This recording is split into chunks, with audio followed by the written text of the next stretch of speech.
And it's politics in this segment, and in campaigns the length that they are these days, there are only two ways to benchmark things. That's polls and that's money. Money being the mother's milk of politics and all that. And let's start with the governor's race. It's the furthest out, but let's just, because we were talking about the state, let's start with that. On the Democratic side, kind of a non-event, because Roy Barnes did not have to declare, and that's why he said his campaign would kick off in July.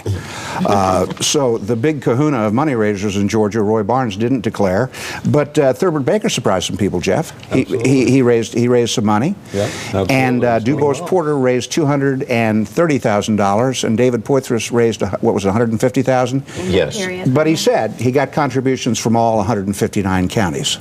Now, I think this tells us a little bit about the Democratic primary. It's all waiting for Roy Barnes.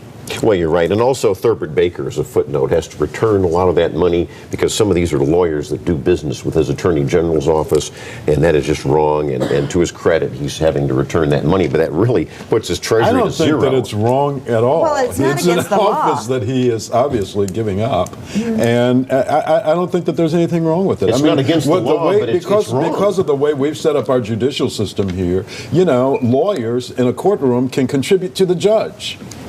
Under the elective system that you support. I understand. Yeah, and it's not good, but it's what we have. On the Republican side, it was interesting. I think the big news, really, was Eric Johnson, who's in single digits in the polls, the former state Senate president. Running for governor, raised more than $1 million.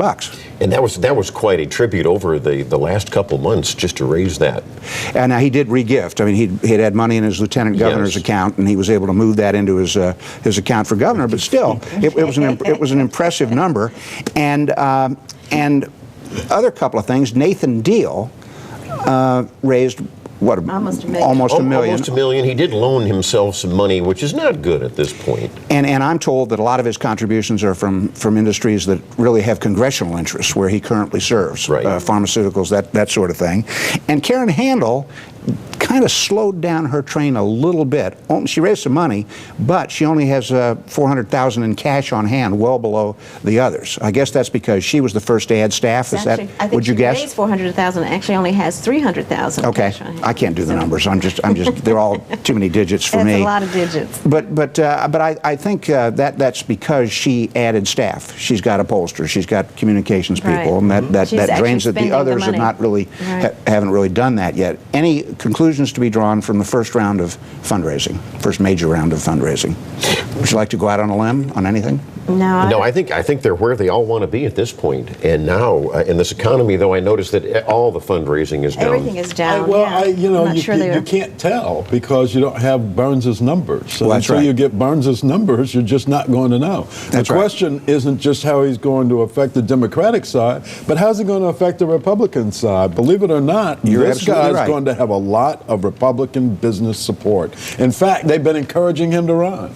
You may be dreaming. He may have some, but not a lot. They may be split. Well, I think he does because I think they're appreciating him now that he's been out of office. In Barnes's old sidekick Bobby Kahn offended a lot of businesses. He shook down some businesses, and that still leaves a bad taste in people's mouths. Phil, wait till that outer perimeter group gets organized for Barnes. I hear you. Get that outer perimeter road built.